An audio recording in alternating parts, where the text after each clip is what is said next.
అందరికీ నమస్కారం. Chittoor traffic police వారి విన్నపం. మా శ్రీ చిత్తూరు జిల్లా SP Shri VN Venkata Chandor IPS sir గారి ఉత్తర్వుల మేరకు ప్రతిదినము డ్రంక్ అండ్ డ్రైవ్ చెకింగ్ చేస్తున్నాము. పదుల సంఖ్యలో వాహనాలు తాగి నడుపుతూ పట్టుబడుతున్నారు. ఈ విధంగా తాగి వాహనం నడపడం అనేది మంచి పరిణామం కాదు. ప్రతి ఒక్కరికి విన్నపము, తాగిన తర్వాత ట్యాక్సీలో కానీ ఆటోలో కానీ ఎవరైనా స్నేహితుల్ని ఎక్కించుకొని టూ వీలర్లో కానీ వెళ్ళాలి. ఖచ్చితంగా ప్రతి ఒక్కరు కూడా హెల్మెట్ ధరించాలి. చాలామంది తాగిన ఇదిలో మేము ధైర్యంగా ఇంటికి చేరుకుంటాము అనేటువంటి భరోసాతో వెళ్తున్నారు. ప్రమాదాల బారిన పడి విలువైనటువంటి ప్రాణాలని కోల్పోతున్నారు మరియు ఇతరుల అమాయకుల ప్రాణాలని బలి తీసుకుంటున్నారు.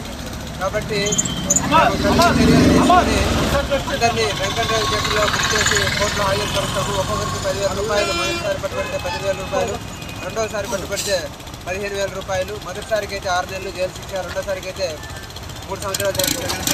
కాబట్టి దయచేసి ఎవరు తాగి వాహనాలు నడపద్దని చెప్పేసి విజ్ఞప్తి చేస్తున్నాము.